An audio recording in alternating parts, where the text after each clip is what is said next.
Hey guys, today we're going to be taking a closer look at the E3 variation of the Nimzo-Indian defense. This is the main line in the Nimzo-Indian, so it's something that we really have to study and go in depth for because it's going to come up in most of our games.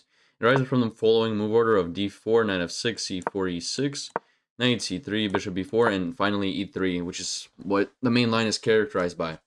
So the point of e3 is that it's just a very flexible move. It protects d4, opens up this bishop, but it really doesn't commit to anything. It just leaves a bunch of options open.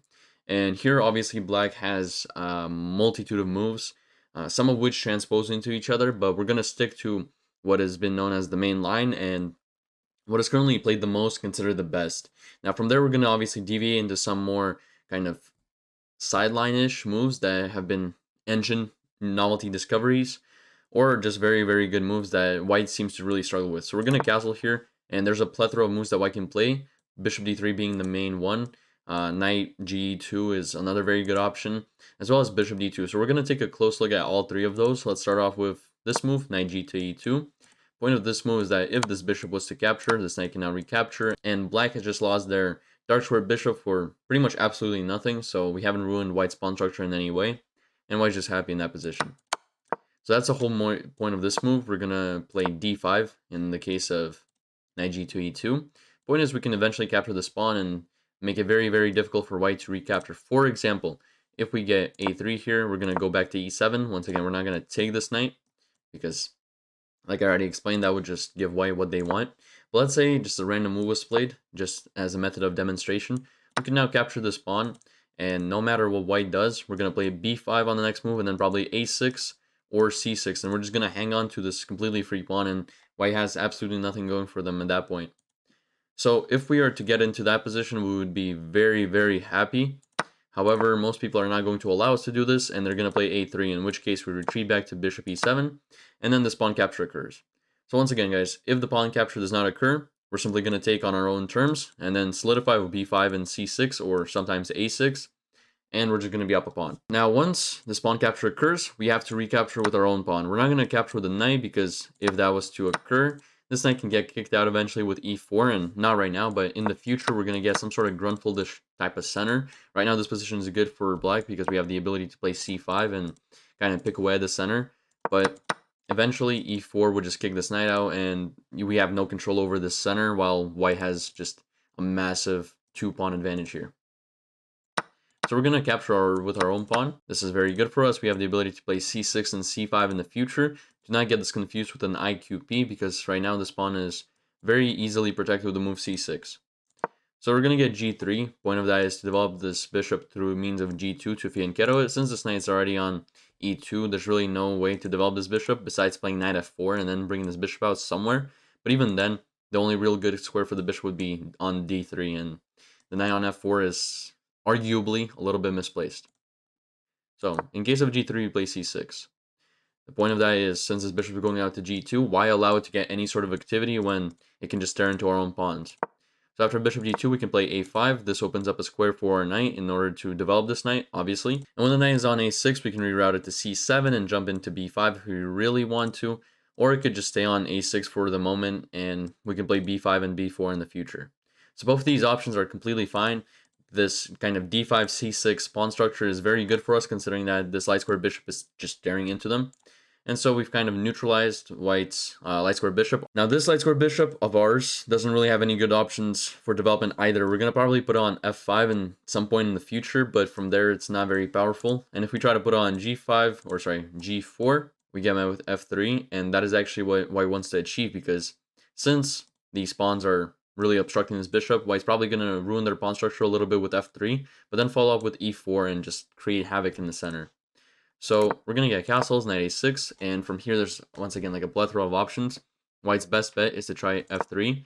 Now in this case we can just play c5. Since we know that e4 is coming, we're going to create our own pawn break. And in this case the position is very unclear. It's deemed completely equal for both sides, but this is a very aggressive and open position with both players having a lot of counterplay. This knight can either stay here or go to c7 and then b5, b4 and assist in that sort of way. Or it can even stay on a6 and just go b5, b4 anyway. So either way, whatever you guys choose, this is a very good way to play against this sort of line. Black is completely fine here. Very interesting position. And the moment you see f3 attempting e4, you're just going to play c5, create your own pawn breaks. If you don't see f3, that means you're going to be a little bit better in any position, in which case you can start creating big pawn attacks on the queen side using b5 and b4, and having this knight assist your pawn advances. That sums up this whole knight e2 line. Now let's take a look at something like bishop d2. So bishop d2 is a pretty tricky move in the sense that it's very quiet. White really isn't committing anything, and once again, this bishop is just ready to recapture this knight at really any moment, just to prevent us from ruining their pawn structure. So we're going to respond with d5. This is normally what we do anyway in most Nimzo-Indian positions, so d5 should be a very, very kind of familiar move for you. You should get used to playing d5 in these sort of structures. A lot of people play things like c5 or b6. Those are completely fine as well. I'm showing you what I believe is the best move according to modern theory and engine recommendations, as well as what most recent grandmasters have been playing. However, if your preference is something like b6 or an immediate c5, that is completely fine as well. Please recognize that there are more than one option. I'm just showing you what I think is best and what is easiest to learn, and it's up to you guys to choose what you want to adopt into your own repertoire. After d5, we're going to get knight f3. The point of these sort of lines is to delay the development of the light square bishop so that we do not have the opportunity to take this pawn and make white waste an extra tempo, because if, let's say, bishop e2 or bishop d3 was played here, we could take this pawn and make white waste a tempo. This is kind of the main reason that we play d5 in the first place. So white is trying to stop us from doing that by developing the knight first, in which case we play b6 anyway. So b6 prepares bishop b7, obviously, or bishop a6 in some cases. And at this point, white decides to take our pawn, because if they didn't, once again, they would have to develop this light square bishop, and then we would just be able to win a tempo. So now they take, and this is good for white, because after we've committed to b6, it means that this bishop's coming out to b7, and it's likely going to be staring into our own d5 pawn. However, that is not a really big issue, because after something like rook c1, bishop b7, and at this point, guys, we're almost pretty much out of theory. There are so many moves that black can play here. I mean, a lot of grandmasters have been playing c5 right away. This is a very, very popular option. Obviously, the point is to create a pawn break and some tension in the center, because right now, white would be too strong if we haven't played c5. And I mean, c6 obviously just locks in our bishop and prevents this knight from developing. And so we're trying to create some sort of pawn break just to disrupt the center, try to get this pawn out of the way, and hopefully open up the strong bishop. Another big option was a6 very recently. A lot of grandmasters, such as Jan Nepomniachtchi, who's very, very strong, obviously, have been playing the move a6, which is a very interesting line as well. Rook e8 has been very prominent, and you just have so many options. You can play either one. All three of the options I showed you guys are completely fine. Rook e8 is probably one of my favorite options of these few I've showed you, although all of them are completely fine. The point of this is that you're going to play knight bd7 next, and then you're going to play something like c5 and just keep attacking and chipping away at white center. This also set up this eventual knight e4 maneuver, so in the future, let's say someone castles, you can take this knight, bishop takes, and then knight e4. Now, this isn't exactly very good right now, but this is a very fine position. I mean, your opponent has to find b4, which is a very tricky move that really restricts your movement. And then I guess you could take this. Slightly better for white. You don't have to play this in the specific move order, but this is just another option that I'm showing you guys. So up to you to choose which one you'd like to play. The ideas are fairly simple. If you're playing something like c5, like we already discussed, chipping away at the center, rook e8 prepares the same things with knight b to d7, c5, or knight e4. And a6 is just a tricky line which prepares d or b5 in the future, just restricting this bishop's movement as well as this knight from jumping in to b5 at any moment in time. So that covers everything to do with bishop d2. Now let's take a look at bishop d3, which is the main line. This is what most people play, and this is what we're going to spend the most time on. Bishop d3, d5. At this point, you should know what the idea of this move is. You're trying to take this pawn so that this bishop will recapture and waste the tempo. White can play knight f3, we can take this pawn, and we've achieved what we wanted to. Hooray. We're going to play c5 now. This is an extremely popular kind of pawn break in any d4 opening. You play this pretty much any time that you're black against d4, because c5 is your best pawn break. You don't want to play e5 and potentially weaken your pawn structure or just lose a pawn. c5 is just great. So you're going to play it, and let's say castles. We're going to take this pawn. So we're going to get an IQP from white. And at this point, all you have to do is know how to play against an IQP. I have a video on how to play against isolated queen's pawn structures right above me. You guys can go and check that out right now. Now, what happens if the opponent captured this knight? So there's been about 200 top player games that have been played in this sort of position where this pawn has captured but actually there have been 0 where the knight has captured. So this goes to say that this isn't ideal. This creates a very kind of balanced pawn structure with no chances for white to actually gain any sort of advantage. And from here, you're going to very simply play knight d7 or even queen c7, attack this bishop. You have multiple options. You could even start with e5, kick this bishop out, probably take this knight, and then let's say the queen takes here, rook takes, pawn takes bishop, knight c6, and continue with e4 in the future maybe. This position is completely fine, but like I said, white has 0 chance of actually getting any sort of advantage. And so if white was to do this, you'd probably end up in a draw or even a slightly better position for black, which you could use to your own advantage. Now, what has happened every single time was that this pawn recaptured, and now white has achieved an isolated queen pawn structure. So I'm going to skim over this because, like I said, you guys can check the video if you want to know how to play against this. But the whole point is that white wants to push this pawn, and white wants to avoid trading as many pieces as possible, because in an endgame where everything is balanced, let's say just a rook endgame, white's going to have to continuously protect this pawn since it's the only isolated pawn on the board, whereas black is going to have a lot more mobility, and by having all of the resources from white being so focused on this one pawn, black is going to be able to exploit that and gain an advantage. So basically, if you have an IQP, you want to push the pawn, you want to avoid trades as much as possible, and you want to be very aggressive. Now, if you're the opposite player who's facing the IQP, on the other hand, you want to stop this pawn from being pushed, so you want to have something blockaded or have a bunch of pieces ready to capture it, and you want to trade where possible. So if somebody offers you a trade, you're going to take it.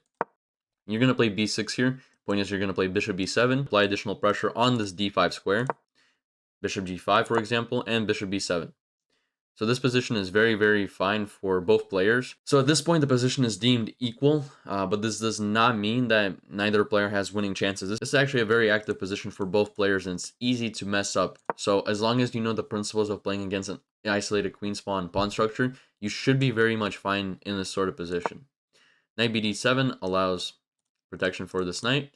And let's say queen e2, just applying additional support for the c4 bishop to prevent some sort of queen c7 ideas attacking this bishop. We can take this knight, rook takes, and we can play queen b8. The reason we're playing queen b8 is to remove ourselves from the pin. We're going to get bishop h4 most likely. Now at this point there's very little theory, but like I said, bishop h4 is a big option for white because rerouting this bishop to g3 is a very prominent idea to attack the queen. This knight now jumps to d5. This is the first time in the past few moves that this knight could actually move since the queen is no longer pinned. The point is that if we get bishop g3, white is completely losing here because we just take this rook, and if this queen gets captured, we capture white's queen with check, and then we're just up a free rook. So that usually doesn't happen. This rook is now forced to go back to c1. I apologize, this rook is now forced to retreat, or if the bishop captures, we could recapture with our own bishop. And now we've blockaded this pawn from advancing, so we've achieved what we wanted to. Let's say the other rook goes to c1. We can play queen b7. And let's say the queen goes and gets stacked on c2. We got an Alkine's battery. This prevents rook c8 from happening because now we got 3 pieces here. We can take this knight, ruin the pawn structure, and then just play something like rook e8. Rook c7 allows for queen d5, queen e4, attacking the queen, knight f8. Obviously, this is to protect this knight and also allow it to jump into e6 in the future. So now both sides have an isolated queen pawn. Like I said, this is usually good for black or the opponent who is facing against the IQP to have that sort of position. However, this has been played so many thousand times that both players have very excellent piece placement.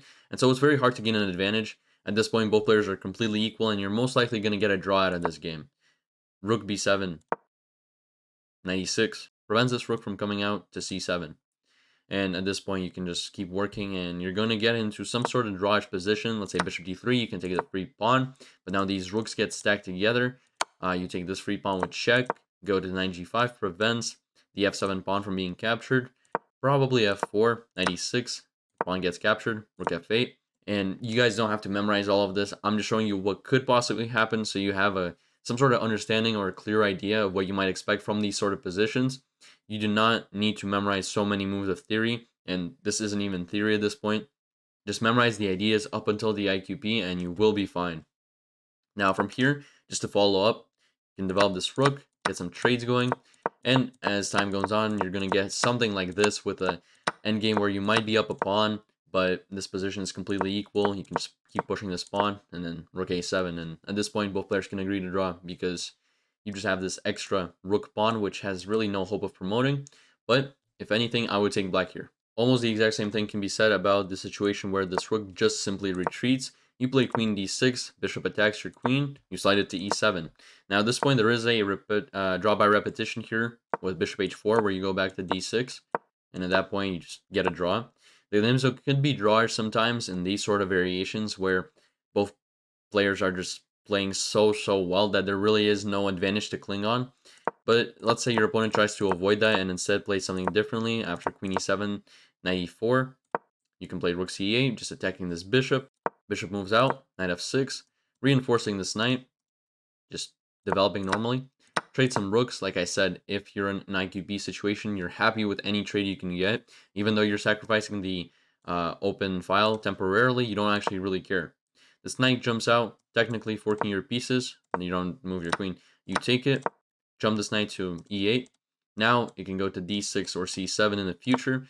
Queen stops it from going to c7, so you develop it to d6. Get some trades going, and you're just in a very equal position. Both players really don't have any edge over the other. You're just going to keep moving pieces. a5 protects this pawn. Very equal position. So at the end of the day, you're most likely going to get very solid positions out of the Nimzo-Indian, and it's very unlikely that any of your opponents are going to go this deep into theory and play so accurately. And all the moves I'm showing you right now are engine lines, which you're probably never going to face the exact same way. So just memorize the ideas up until the IQP, learn how to play against an isolated queen spawn, and you will be very happy in all of these situations because you're going to be super comfortable, and you're most likely going to be able to outplay your opponent unless they're super grandmaster. So ladies and gentlemen, this sums up everything I wanted to show you for the E3 variation of the Nimzo-Indian defense. I hope you guys found this video useful and enjoyed it. And if you did, please consider checking out a video to my left. As always, thank you so much for watching, and I hope to see you in the next one.